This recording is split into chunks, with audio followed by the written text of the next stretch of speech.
la Fundación Voz del Centro presenta a Ángel Collado Schwartz en La Voz del Centro, un programa de servicio público que educa sobre la historia, cultura y sociedad de Puerto Rico y el Caribe. Saludos a todos. El programa de hoy está titulado Roberto Sánchez Vilella y sus luchas con los conservadores del Partido Popular Democrático. Y hoy tenemos como nuestro invitado al doctor Juan R. Fernández, quien fue ayudante de Roberto Sánchez Vilella y fue rector del recinto de Río Piedras de la Universidad de Puerto Rico. Como sabemos, Roberto Sánchez Vilella fue el segundo gobernador electo en Puerto Rico en el 1964 y estuvo un término como gobernador. Luego, en el 1968, él no logra la renominación del Partido Popular y funda o compra un partido político que era el Partido del Pueblo y va a las elecciones en 1968 y consigue un número de votos significativo, pero vienen del Partido Popular y logran que el partido recién fundado, el Partido Nuevo Progresista, gane las elecciones del 68. Pero Roberto Sánchez Vilella fue un servidor público ejemplar. Nosotros hemos hecho aquí varios programas sobre Roberto Sánchez Vilella, incluyendo con nuestro invitado actual, con su viuda, Janet Ramos, y también con su colaborador Luis F. Camacho. De los que recuerdo, esos son hice uno reciente con Joaco Villamil también, sí. Quien estuvo en la fundación del Partido del Pueblo. Pero sí, fue ayudante un tiempo, Joaco. Correcto. Y entonces, en el programa de hoy nos vamos a dedicar a una fase de Roberto Sánchez Vilella que ha sido muy poco discutida y que tiene alguna relevancia con lo que está sucediendo en el Partido Popular, porque es una división dentro del Partido Popular que nunca se ha eliminado. Y aquí tenemos un grupo de personajes que eran liberales y unos que eran conservadores. En el grupo de liberales de la vieja ola estaba el mismo Antonio Fernández Cern, estaba Ernesto Ramos Antonini, también Arturo Morales Carrión. Estos personajes eran más liberales que los conservadores, que estaban encabezados por Jaime Benítez, Teodoro Moscoso, Sor Luis Descartes, Rafael Picó.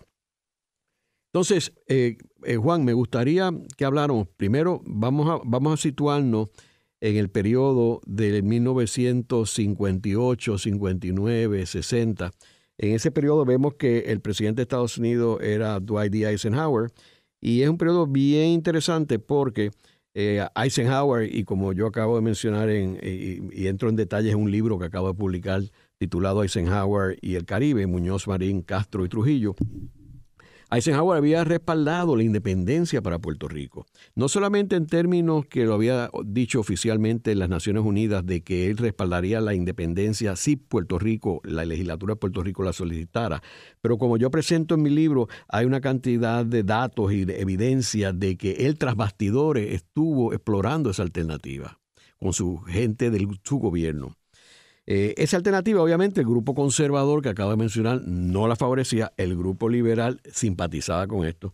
Muñoz se quedó en el medio y por eso una de las razones por la cual Muñoz no intervino ni respaldó el planteamiento de Eisenhower era por estas presiones que tenía internas. Vemos también que en este periodo es que se funda el grupo de los 22, Juan, y me gustaría que hablaras un poco sobre ese grupo, que era un grupo liberal que quería cambios dentro del Partido Popular, y uno de los cambios que hablaba era el retiro de Luis Muñoz Marín. Irónicamente, uno de los miembros del Grupo 22 es Victoria Muñoz, la hija de Luis Muñoz Marín. Vemos que Sánchez Vilella en este periodo, pues él era secretario de Estado, ¿no? Sí, correcto. O sea, él todavía no era gobernador, se hablaba de que podía ser candidato a gobernador. Él tenía un contrincante grande que era Ernesto Ramos Antonini, pero de momento el destino determina de que Ernesto Ramos Antonini fallece en enero del 63. 63, sí. Y entonces ya él no era un contrincante, obviamente. Sí. Así que Roberto Sánchez era en realidad la única figura. Háblanos, Juan, sobre este grupo de los 22 y cómo Sánchez Vilella veía a este grupo, que él no era miembro de ese grupo. No. ¿Cómo él veía ese grupo de los 22? Primero agradecerte la invitación y para hablar sobre, como tú bien dices, de un tema que merece mayor atención, que se le preste. Primero, un saludo cordial a toda tu radioaudiencia que sigue en aumento de este programa, que es muy útil en el medio puertorriqueño. Y lo ha sido. Señalaste hace unos momentos que este es el programa número 939, así que ya estás siendo casi candidato para algún récord de estos Guinness de duración de un programa radial al nivel latinoamericano, por lo menos, sino mundial. El caso que me pregunta del grupo de los 22, pues de hecho el motivo principal, el objetivo principal que tuvo el grupo de los 22 fue promover el retiro de don Luis Muñoz Marín. Ni pensarlo de que fuese por ningún problema de mala gobernación, mucho menísimo, perdonando el uso de ese término, de corrupción ni nada de eso, ¿no? Era porque ya eran 16 años que cumplía en la gobernación, desde el 48, que fue electo por primera vez, fue el primer gobernador electo, y ya se consideraba que era tiempo precisamente de abrir el Partido Popular en sus puestos de directivos, en sus puestos de toma de decisiones a personas más jóvenes de otro pensar, principalmente de pensamiento más liberal, como el que tú ya has descrito. Sin embargo, el grupo de los 22, pues se llamaba así porque lo constituyeron 22 jóvenes, ¿verdad? De aquella época estuvo Victoria Muñoz Mendoza, que nosotros la conocemos como Melo, ¿verdad? La hija menor de don Luis. Pero estuvieron otras personas, además de Juan Manuel, como fue el Menegildo Ortiz, le decíamos Merello, el que fue después secretario de Transportación y Obras Públicas en la administración de Hernández Colón. Estuvo Tito Colorado, ese tipo de joven que fueron en gran medida, como diríamos, criaturas del Partido Popular.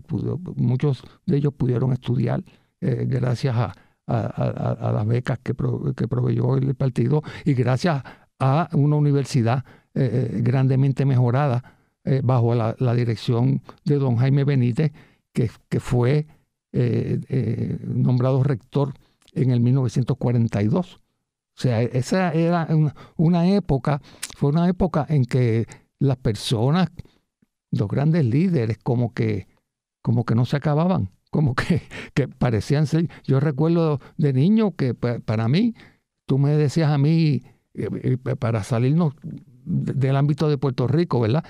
Tú nos decías a cualquiera de nosotros de mi generación, le decías el Papa, y tú decías Pío XII. Pío XII era el único Papa que uno había conocido, que era de siempre, tú sabes. Y así eran los líderes políticos y los líderes institucionales, como don Jaime en la Universidad de Puerto Rico, que don Jaime fue, sin duda, ¿verdad? Pues yo siempre lo consideré el rector de rectores, ¿no? La labor que él hizo fue extraordinaria. Pero que en el Partido Popular, fíjate, Ángel, que prácticamente desde sus inicios, de su fundación, había esos dos grupos, había esas dos tendencias. Claro, que en el periodo que tú me hablas, de los años 58, 59, ya esas tendencias se habían identificado con personas y con grupos, con agrupaciones. Y entonces, pues, en el cuatrienio del 1956 al 1960, ¿verdad? Pues ya habían esos resquebrajamientos y se hablaba de este grupo que en otros países los términos liberales y conservadores tienen mucho más significado que en Puerto Rico, ¿verdad? Pero en Puerto Rico tenían ese significado porque se desarrollaron dentro de un partido hegemónico, como era el Partido Popular, y se identificaron mucho con las personas, los grandes servidores públicos que hiciste referencia hace un momento. Entonces, allí,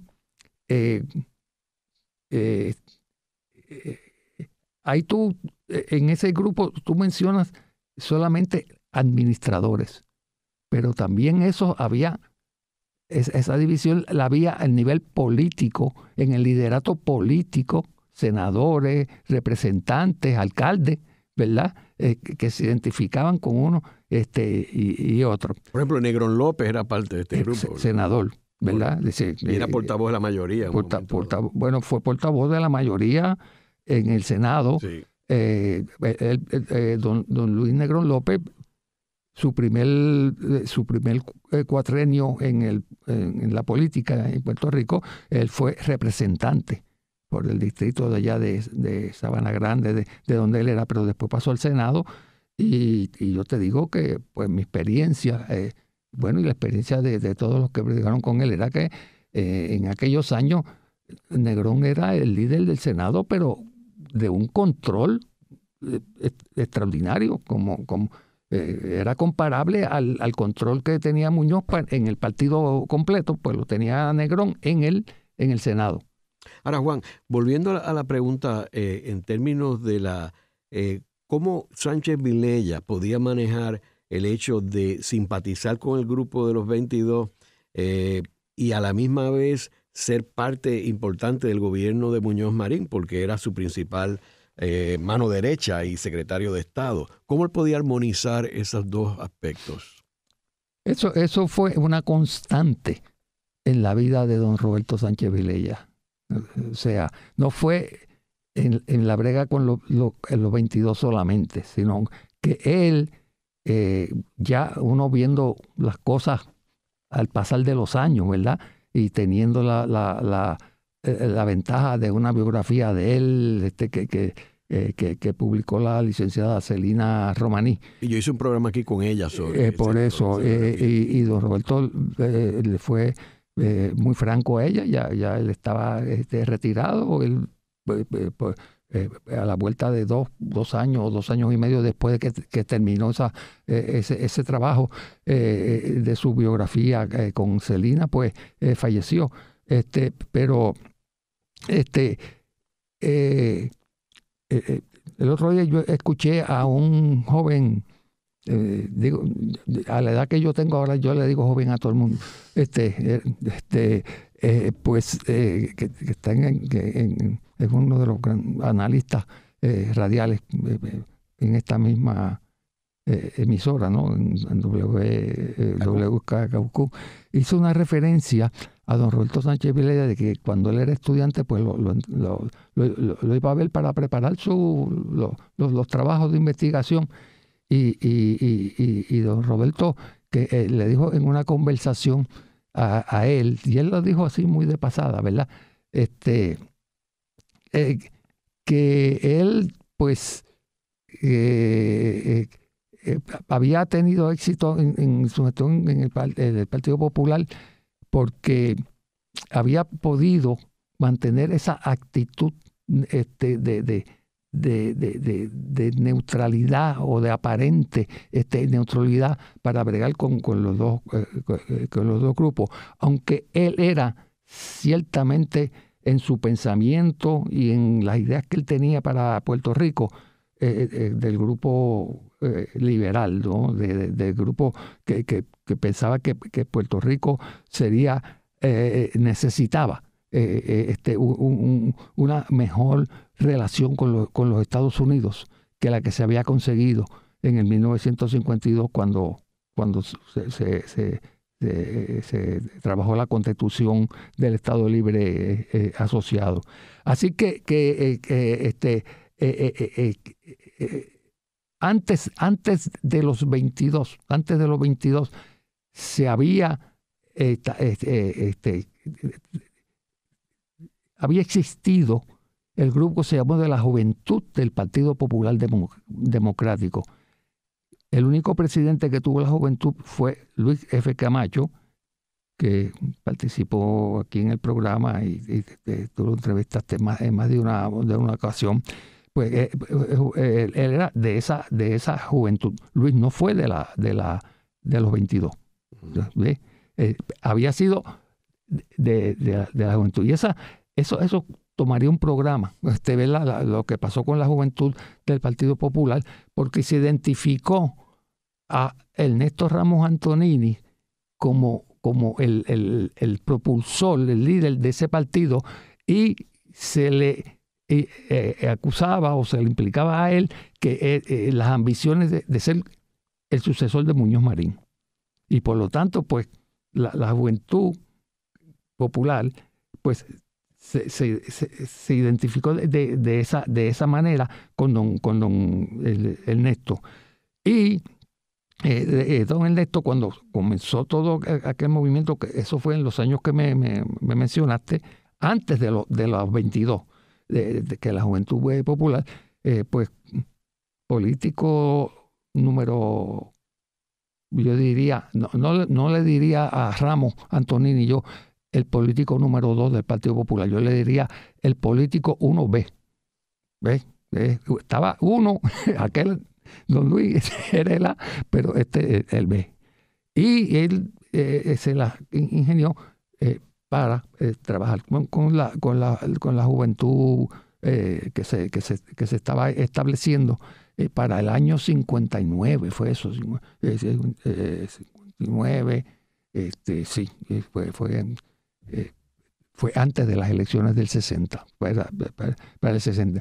Porque déjame decirte, de verdad, que para el año 1960 ya se hablaba sobre el retiro de Muñoz.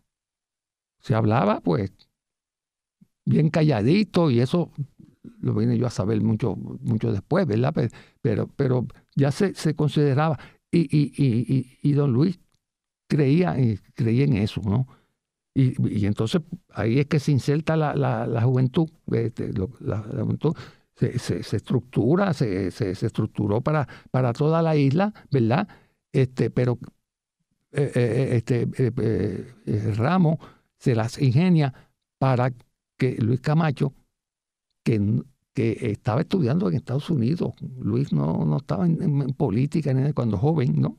Estaba haciendo su bachillerato ya fuera del país. Vino aquí en unas vacaciones, y de ahí es que él sale presidente de la juventud por unas maniobras que hace don Ernesto. Se organiza la juventud popular, pero ya dentro de la misma juventud había la división esta de conservadores, pero esa juventud popular se malogró porque por las luchas intestinas dentro de la agrupación, y entonces vino la situación con el PAC, con el Partido Acción Cristiana, que tú sabes que eso fue para las elecciones del 60 que participaron, y toda aquella refriega que para los que la vivimos siempre la recordaremos, fue un problema de marca mayor, porque era enfrentarse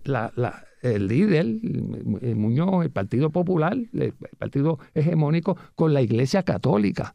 no con la Iglesia Católica, sino con los líderes de la Iglesia Católica, ¿verdad? Con los obispos.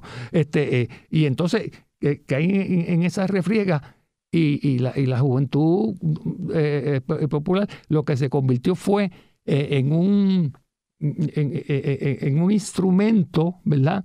En la campaña del 1960.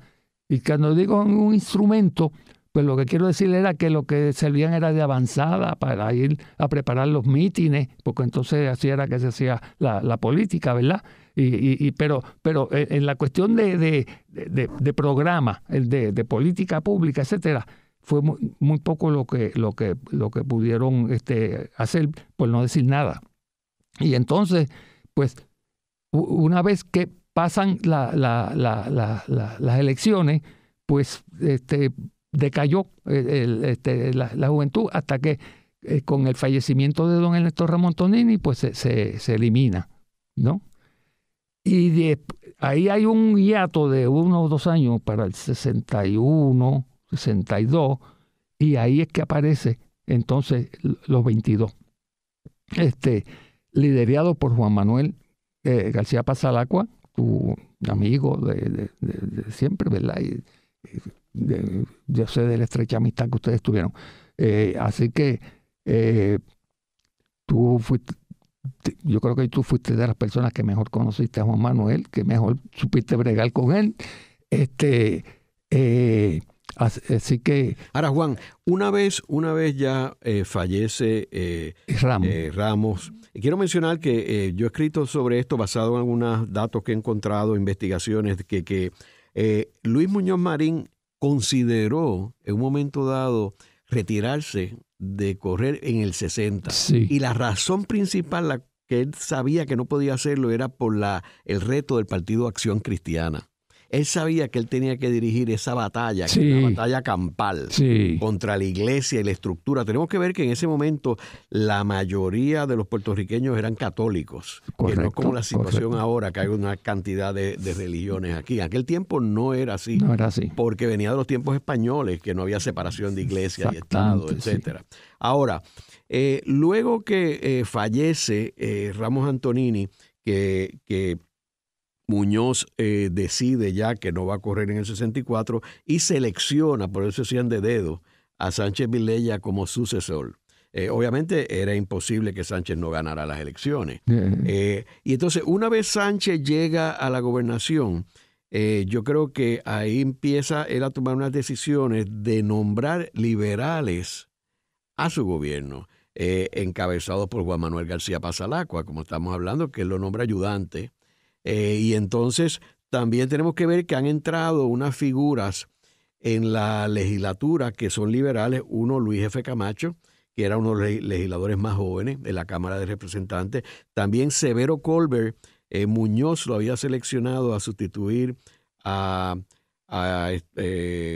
don Fernando Sierra Berrecía. A Saldaña, al que corrió lo nombró secretario de Hacienda, Font Saldaña. A don Jorge Font Saldaña. O sea, lo nombra, y entonces ese escaño Muñoz respalda a Severo Colbert para tomarlo, que era parte de este grupo de los 22. Y entonces está José Arsenio Torres, que está en el Senado. O sea, háblanos un poco de, una vez entra Sánchez al gobierno y es el gobernador, cómo él, con estos personajes que trae a su gobierno, que son liberales, puede confrontarse con todos estos conservadores. Bueno, fíjate, dijiste que una vez que se selecciona Sánchez, la forma como estaba organizado el Partido Popular en aquel entonces, el partido hegemónico que era, pues no podía perder. Pero sí lo que llamó la atención fue que no solo perdió, sino que sacó más votos que Muñoz. Digo, porque no estaba el PAC en su momento en el 60, que le quitó votos. En el 60. Pero también eso fue una señal, ¿verdad?, de que había un deseo de cambio. Porque Sánchez, como dije antes, toda su vida política fue ser la persona de confianza de Muñoz. O sea, la relación personal entre estas dos personas es algo que me ha consumido mucho tiempo de pensamiento a mí, porque la verdad es que era una relación que era casi más de padre e hijo, era completa, absoluta. Así que don Roberto, por no ser candidato, por no demostrar querer ser candidato, era que Muñoz lo respaldaba más. Tenía más confianza en que no era una persona que ambicionaba puesto por puesto. Haremos una breve pausa, pero antes los invitamos a adquirir el libro Voces de la Cultura, con 25 entrevistas transmitidas en La Voz del Centro. Procúrelo en su librería favorita o en nuestro portal.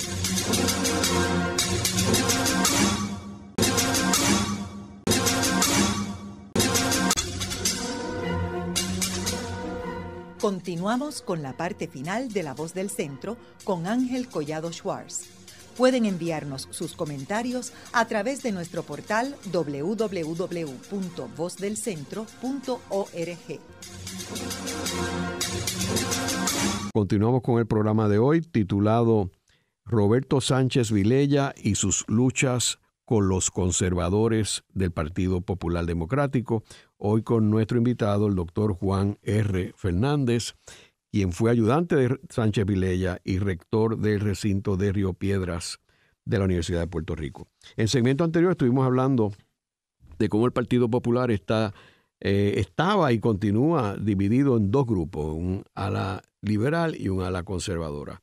Vemos que en este periodo particularmente de Roberto Sánchez Vilella, pues las personas asociadas con el grupo liberal incluía a Roberto Sánchez Vilella, incluía a Ernesto Ramos Antonini, incluía a Antonio Fernós y Cern, Arturo Morales Carrión, mientras que en el ala conservadora estaba Jaime Benítez, estaba Teodoro Moscoso, Sol Luis Descartes y Rafael Picó. Vemos cuando nos quedamos en el segmento anterior, cuando Roberto Sánchez Vilella es electo el segundo gobernador en la historia de Puerto Rico en el 1964, con una votación mayor que la que había tenido Muñoz Marín en el 60, pero con la salvedad que en el 60 estaba el Partido Acción Cristiana en su momento álgido y la verdad, de hecho, desplazó al Partido Independentista como el tercer partido de Puerto Rico en términos de cantidad de votos para gobernador. Y entonces Roberto Sánchez Vilella empieza a hacer algunos nombramientos. Queremos también recordar que el gabinete de Muñoz prácticamente pasó a Sánchez Vilella. Fue mitad y mitad. Sí. O sea, que había una carga grande. Sí. Había una persona que yo he hecho varios programas con él, don Guillermo Irizarry, que estaba en presupuesto. Fallecido. Y se quedó en presupuesto, fallecido hace unos años, a los 106 años. Y grabó un programa conmigo como a los 104. Muy buen programa, ¿sabes? Y Guillermo era una persona leal, incondicional a Roberto Sánchez Vilella. Y entonces vemos cómo la figura, yo diría, neurálgica de todo este grupo de personas era el viejo amigo Juan Manuel García Pasalacua. Sí. Háblanos cómo Sánchez pudo bregar con ese gabinete que en realidad la lealtad de ese gabinete, de una parte del gabinete, era Muñoz Marín. Sí. Y a la vieja ola del Partido Popular. ¿Cómo él pudo manejar eso? Bueno, don Roberto sale electo, seleccionado por Muñoz Marín, de dedo. Eso fue así en la asamblea aquella de Mayagüez del 16 de agosto del 1964. Todo el mundo estaba consciente de eso, ¿no? Pero él era algo que yo he vivido convencido y creo que moriré convencido. Muñoz estaba estaba de acuerdo con lo que se estaba haciendo. Él consideraba que era el momento de ya él salir, de dejar a otras personas. Estoy hablando ahora del 62, 63, sobre todo después de la muerte de Ramos, Antonini, y durante claro, ya en el 64, cuando ya él tomó la decisión de hacerlo público y de retirarse, porque si él llega a querer ser candidato, no había manera de pensar en otras personas. Una vez en la posición, pues Roberto cree que él le hace un mejor servicio al país, ¿verdad? Entre las cosas que él tenía que hacer prioritarias, era demostrarle que Muñoz Marín era uno solo, que el que viniese después no podía ser el líder que fue don Luis Muñoz Marín, y que las cosas había que hacerlas distintas, porque líderes como ese no se dan así silvestres, ¿no? Y la primera prueba de eso fue, pues, claro, en el nombramiento de las personas, ¿verdad? Y entonces, como tú bien dices, Juan Manuel es una figura que en la política que adquiere relevancia en aquellos años. Pero es interesante porque el que nombra a Juanma ayudante fue Muñoz. Muñoz lo nombró ayudante de él. ¿Por qué? Porque Juan Manuel estaba estudiando en los Estados Unidos también y había escrito un excelente trabajo de investigación sobre el Estado Libre Asociado. O sea, desde el punto de vista federalista y de la ciencia política, ¿no? Dándole un relieve que tenía eso que nosotros considerábamos que había sido un gran invento, una cosa extraordinaria. Que lo fue en sus inicios, fue un germen, fue una semilla que pudo haber sido. Sería que si Consuelo Velázquez, la compositora mexicana, hubiese sido puertorriqueña, pues hubiese escrito su famoso bolero verdadero, que pudo haber sido, no fue, refiriéndose al Estado Libre Asociado como ellos lo concebían, como ellos lo concebían. Pero eso sería no otro programa, sino para 10 o 12. Pero entonces él hace unos nombramientos, y ya en esos primeras semanas, ¿verdad? De su gestión, se empieza a notar esa fragmentación. No hay el tiempo, ¿verdad? Yo estuve en Mayagüez en la asamblea que Muñoz se retiró. De hecho, fue Juan Manuel el que me llamó, porque yo no fui de los 22. Yo no fui de ese grupo, porque el grupo de los 22 que lo lideró, lo pensó y lo lideró Juan Manuel, fue un grupo en el que estaban identificados mucho más con la Facultad de Ciencias Sociales de la universidad, y yo estaba en naturales, estaba bien lejos de eso. Yo no estaba metido en nada de eso, de política ni nada de eso. Pero después, ¿verdad? Que me involucré con la cuestión del PAC en la elección del 60, seguí envuelto, y ahí me hago amigo de Juan Manuel, y entonces pues ya yo estaba de profesor en la Universidad de Puerto Rico, y entonces la asamblea, yo no pensaba ir a la asamblea de Mayagüez, porque Muñoz se jugó, como decía don Roberto, que se había jugado esa carta bien pegada del pecho. Ellos tenían esa manera de hablar. Uno no sabía qué iba a pasar. Y entonces Juanma me llama y me dice, mira, sí, debes ir, vamos a ver si nos vemos allá en Mayagüez, porque hay una gran posibilidad de que Muñoz se retire. Ahora, Juan, volviendo otra vez allá cuando Sánchez es gobernador y nombra a su gente, o sea, ¿cómo él empieza a manejar toda esta cuestión de los conservadores dentro del gobierno? Yo sé que, por ejemplo, Muñoz Marín utilizaba mucho a la prensa para enviar Sí. comentarios. Sí. Miguel Ángel Santín era uno de ellos. Sí. Enviaba distintas comunicaciones a distintos de los Sí. personajes. Con Baguerra también estaba. Sí.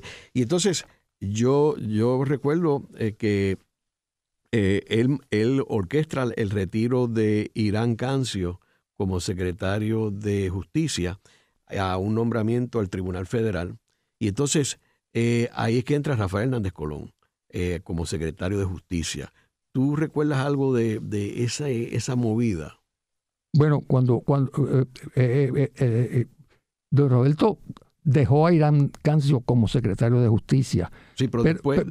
Sí, entonces Irán le vino esa oferta y digo, Tribunal Juez Federal, y Irán Cancio, tú sabes que él era primo de don Roberto, estaba convencido también del cambio, que él también debía de buscar otras cosas, porque él había sido persona de confianza de don Jaime Benítez como decano de administración por año en la Universidad de Puerto Rico, ¿verdad? Pues él también, bueno, pues se va. Y después de Irán Cancio, yo no me acuerdo que el nombramiento de Hernández Colón fuera inmediatamente. Hubo como un periodo, yo no me acuerdo quién estuvo de interino como secretario de Justicia. Lo de Hernández Colón, según yo lo recuerdo, surge porque pues don Roberto nombró secretario de Estado al amigo Carlos Lastra, también compañero profesor. Y entonces, pues, en realidad, visto ahora, ¿verdad? Después que ha pasado el tiempo, se fue algo injusto con Carlos Lastra, porque según Sánchez Vilella pensaba que un servicio para darle al pueblo de Puerto Rico era que Muñoz no se podía repetir, que era una cosa, pues mira, lo mismo le aplicaba a él. No habrá otro secretario de Estado como él.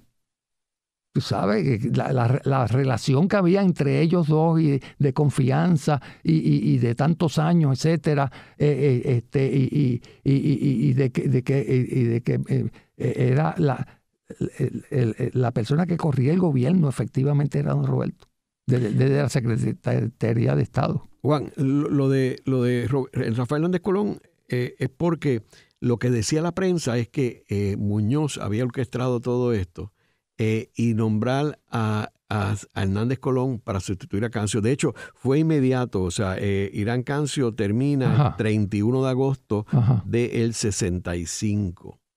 Por eso estuvo unos meses. Y Hernández Colón entra el 17 de septiembre del 65, días después. O sea, fue inmediatamente en septiembre del 65. Sí, y Cancio terminó en agosto del 65. Pues no hubo, si hubo interino sería unos días nada más. Sí. Pero eso sí. Pero aparte, volviendo otra vez a la pregunta, Juan, en términos de estos conservadores, por ejemplo, vamos a entrar en el de Jaime Benítez. Jaime Benítez, que era el rector de la Universidad de Puerto Rico de Río Piedras, y entonces surge la reforma universitaria, ¿verdad? ¿Cómo entra esta pugna entre Jaime Benítez y Sánchez Vilella y lo que se quería hacer? Pero fíjate, lo que pasa es que no surge la reforma universitaria. La reforma universitaria venía de antes. Eso fue uno de los asuntos con los cuales don Luis no bregó, no lo llevó a su terminación, Pero Sánchez quería hacerlo. Culminación. Exactamente. Okay. Él estaba convencido de que había que hacer un cambio en la universidad. ¿Y Jaime Benítez no estaba de acuerdo? No, porque el cambio era de nuevo, el cambiar la persona. Y entonces, pues, don Roberto dice, pues, esto es una cosa que Puerto Rico necesita que se le dé este cambio también en su institución de educación superior más importante, ¿verdad? Entonces, pues, se proyecto de ley, el comité que se nombra, etcétera, etcétera. Pero ahí es que empiezan los choques. Entonces también porque don Jaime era un líder poderoso dentro del Partido Popular. ¿Y cómo pudo Roberto Sánchez ganarle?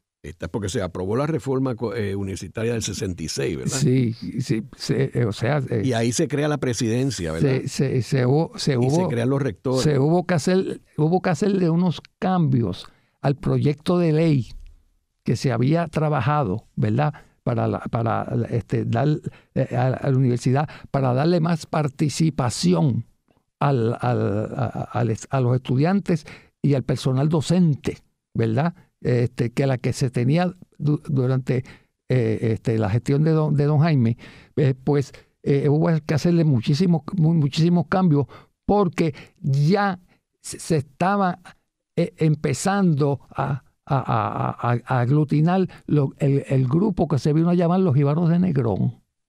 Y don Jaime tenía una relación muy buena con Negrón López.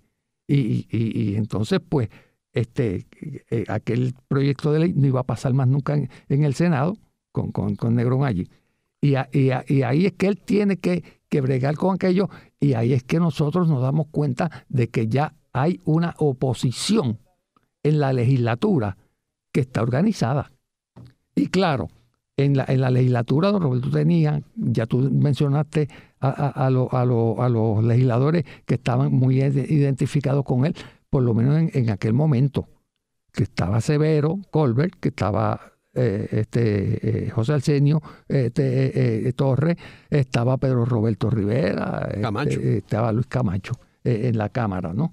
Ahora, ¿cómo logró que se aprobara, teniendo la oposición de Jaime Benítez y Negrón López? Teniendo que ceder a que se creara la presidencia de la universidad, que se iba a concentrar entonces el poder allí. Él creía que eso, la posición de presidente debía de ser más bien como un coordinador de un sistema universitario y no ser un líder universitario, no estar la autoridad y la toma de decisiones allá, sino que eso estuviese en los recintos. Y entonces lo que había era recinto de Río Piedras, Mayagüez, Ciencias Médicas, y lo otro eran los colegios regionales que estaban empezando, pero eso era todo lo que había. Pero aquello fue costoso desde el punto de vista político, porque claro, hubo los legisladores se tuvieron que identificar con quién estaba del lado del grupo que, como tú bien has señalado, más conservador, que se identificaban con don Jaime, y los que estaban en el grupo más liberal, que estaban en favor de un cambio.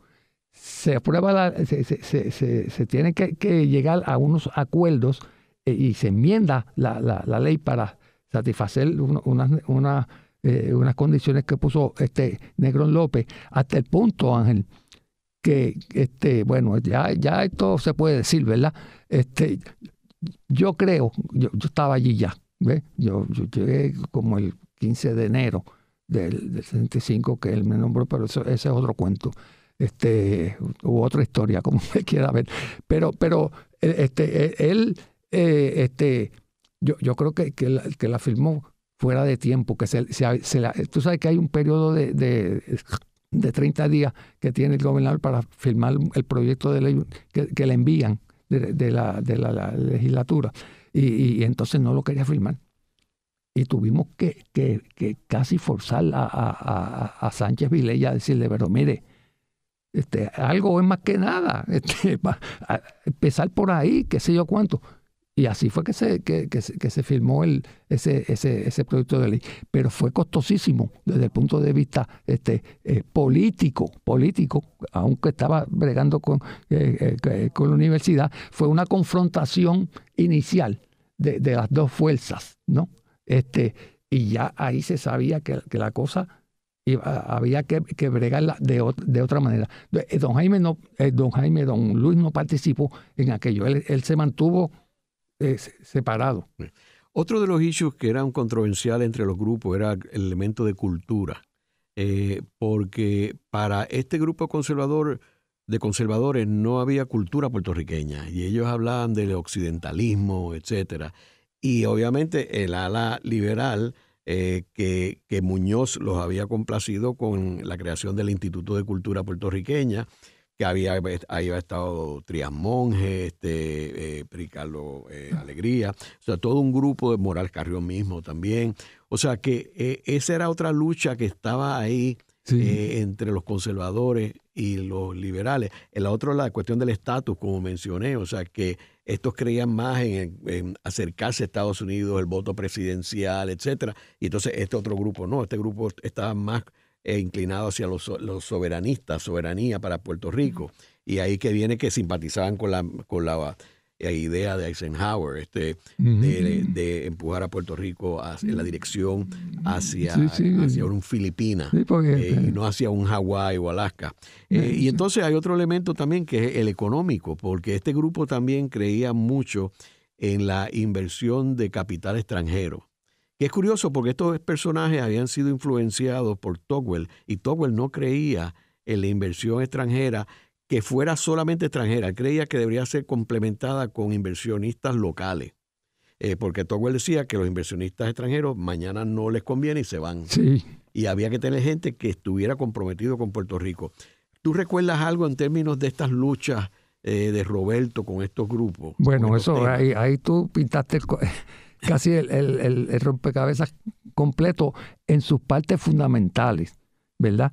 Porque una de las cosas que quería aprovechar este programa, este escuchado programa, para decirles que viendo uno todo esto que tú señalas, estos eran los problemas fundamentales a los que había que prestarle atención.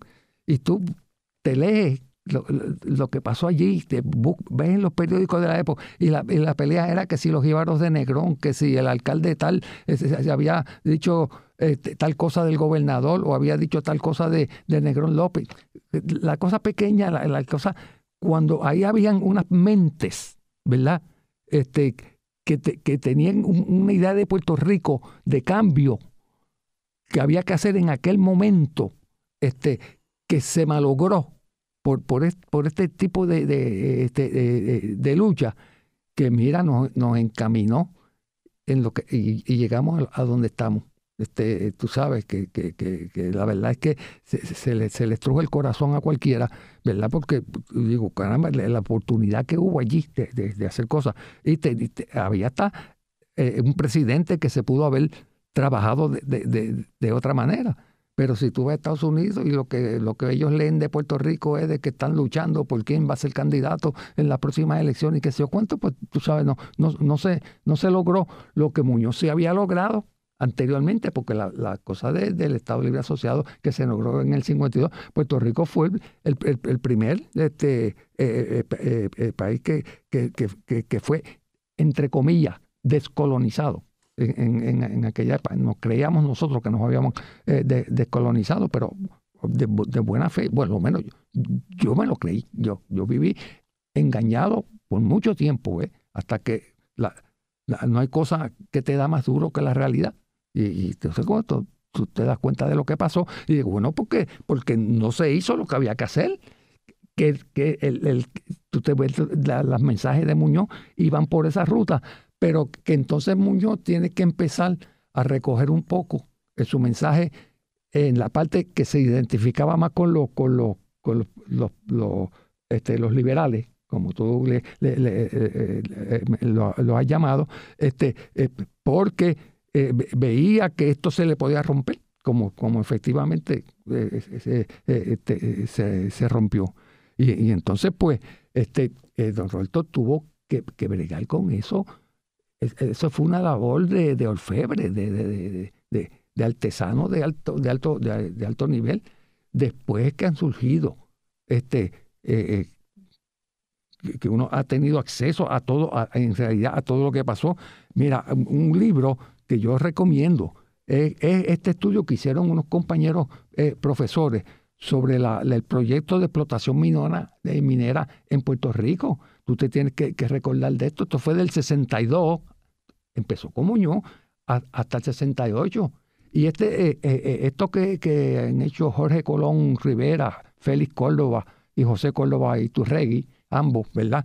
Es un estudio de primer orden, porque aquí, pues, he escuchado amigos analistas también diciendo, yo nunca he oído un político que haya dicho me equivoqué. Pues no, pues don Roberto lo dijo cuando él se convenció que este proyecto era fatal para Puerto Rico. Y te digo, ¿verdad? Aunque parezca una inmodestia, pero yo estaba allí, tú sabes. Y él, un día, como estas personas que mencioné son amigos, son profesores, ¿verdad? Todos ellos. Roberto me llama a su oficina después de una reunión que tuvo con ellos y me dice, oye, Juan, estos muchachos tienen razón. Esa fue, tú sabes que él no hablaba mucho. Estos muchachos tienen razón. Yo estaba equivocado. Y tuvo la honestidad de salir y decirlo. Pero Muñoz se había comprometido, todo ese sentido en su administración fue que empezó lo de la protección minera, que eran las minas estas que se iban a hacer en las montañas, que eso iban a hacer para sacar el mineral, hierro y los otros minerales que habían ahí. Era una técnica, la tecnología que había entonces era de horadar la montaña, era destruir la montaña. Y estos muchachos cuando estudian eso, ese era el tipo de atención que don Roberto le daba, porque lo primero es que oyó a estos que eran muchachos entonces, profesores, jovencitos, pero que respetaba mucho el intelecto. Y así con todos y cada uno de esos problemas. La vez que yo lo vi, una de las veces que lo vi más compungido fue cuando se dio cuenta del error que se cometió con las petroquímicas, ¿sabes?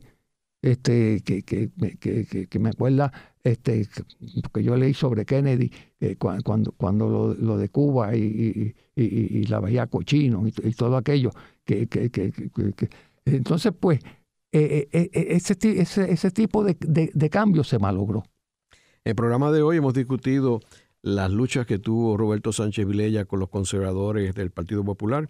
Vemos que Roberto Sánchez Vilella era un gobernador reformista, progresista, un gobernador liberal, y que tuvo todas estas luchas que fueron la raíz de lo que luego terminó en que no lo renominaran para gobernador y tuviera que irse con el nuevo Partido del Pueblo, y el rompimiento del Partido Popular, y que llevó por primera vez a perder el poder político y crear el problema que tenemos hasta el día de hoy de cambio de los dos partidos. Vemos que Sánchez tuvo estas luchas que envolvía desde el estatus político, desde el ambiente, como hablamos en este último caso, desde la estrategia de inversión económica y la misma reforma educativa, por usar algunos ejemplos. Muchas gracias, Juan. Buenas tardes. Esta ha sido una producción como servicio público de la Fundación Voz del Centro.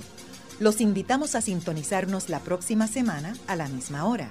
Y recuerden que pueden adquirir el libro Voces de la Cultura en su librería favorita o en nuestro portal.